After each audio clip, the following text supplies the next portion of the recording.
السلام عليكم ورحمة الله وبركاته. تعال نعمل مع بعض الآيس كريم البيتي الاقتصادي، المكونين بمكونين فقط.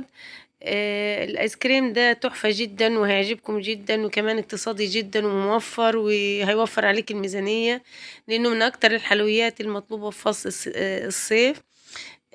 في للأطفال، للكبار، على المصايف، في النوادي، في الفسح، على البلاج، في كل مكان تلاقي الأولاد حابين ياكلوا آيس كريم.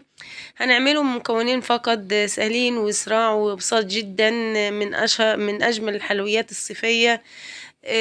والطريقة ناجحة جدا جدا. تقدري تقولي 1,000,000%، لأن أنا مجرباه ما بعملش الآيس كريم غير بالطريقة دي. أولا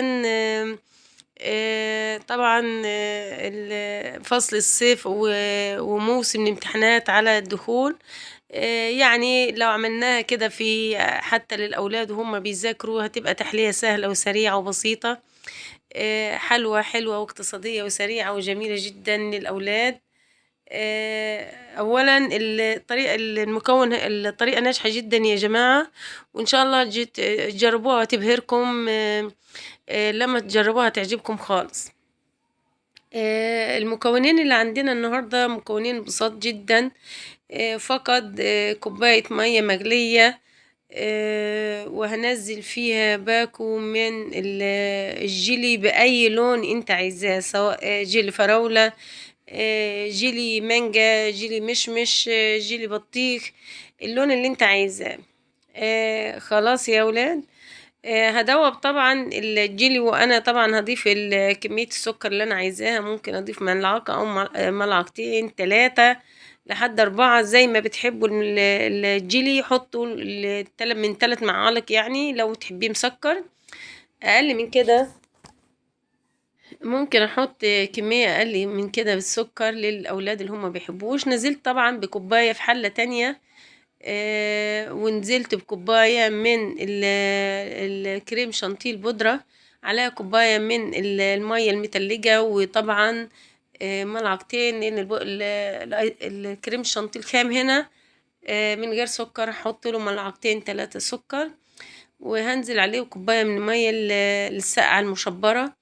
وطبعًا هاضربه الضربة اللي هي لحد ما يوصل للقوام ده. السكر هنا اختياري طبعًا، أنتِ بتحطي السكر على حسب ما أنتِ بتحبي النكهة بتاعتِك.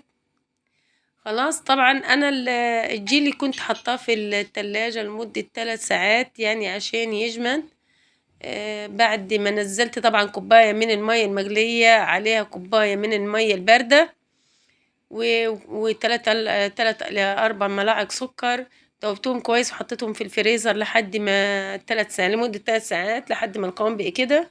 بانزّل الجيلي على الكريم شانتيه بتاعي، وبكده المكونين الأساسيين اللي عندي بقوا موجودين، اللي هو عبارة عن كريم شانتيه مع مع كيس من الجيلي، وهاضربهم ضربة كويسة بالمضرب.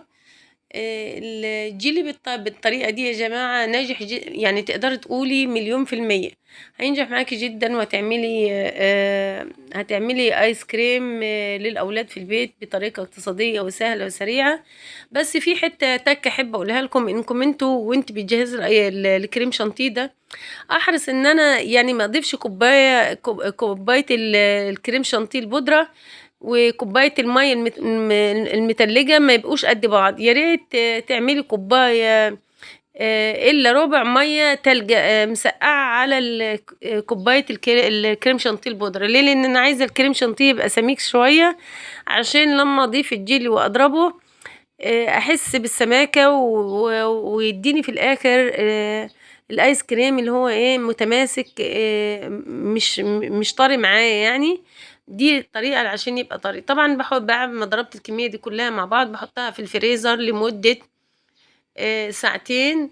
والآيس كريم هنا عندِك هو هيجمد لكن مش هيتلّج، مش هيتحوّل لقوام، أو ممكن تحطّه في الفريزر بتاع التلاجة أو في التلاجة.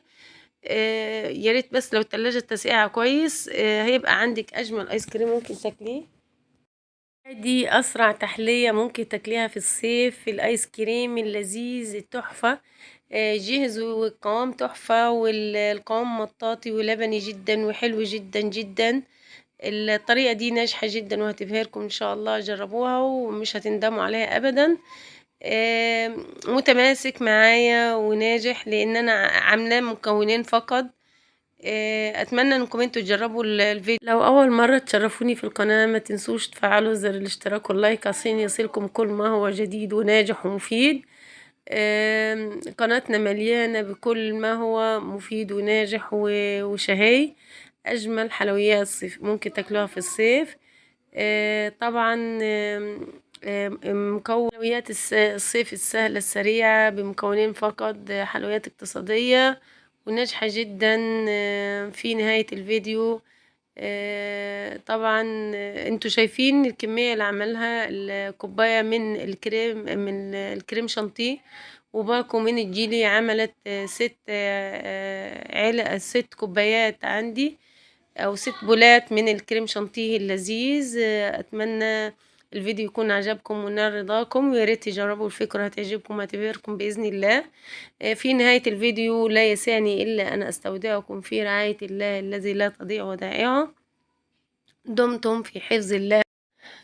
دمتم في حفظ الله وأمنه وسلامته. ولو وصلتم لحد هنا ما تنسوش تصلوا على النبي، والسلام عليكم ورحمة الله وبركاته.